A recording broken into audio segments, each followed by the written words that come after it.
Welcome back to Baccarat Report. Today we are breaking down something every player has noticed. Baccarat is not the same everywhere. The game has different levels of popularity across Asia, Europe, and America. Let's compare how each region plays, bets, and enjoys this iconic card game.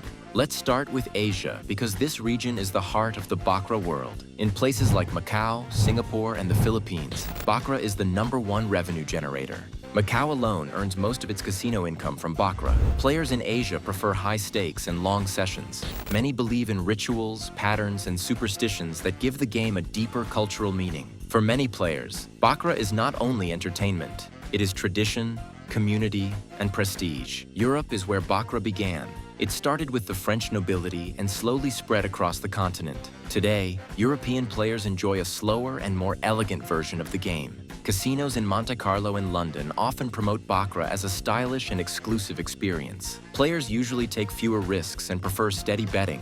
The focus is more on tradition and social atmosphere rather than high-volume play.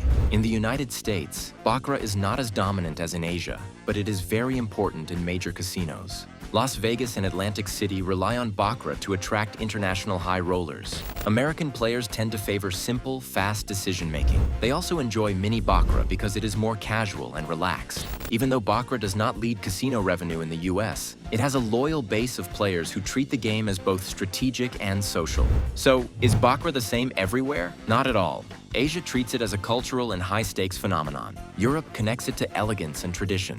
America mixes strategy, speed, and casual fun. No matter the region, Baccarat continues to grow worldwide and shows no sign of slowing down. If you enjoyed this breakdown, like the video and subscribe to Baccarat Report for more weekly insights.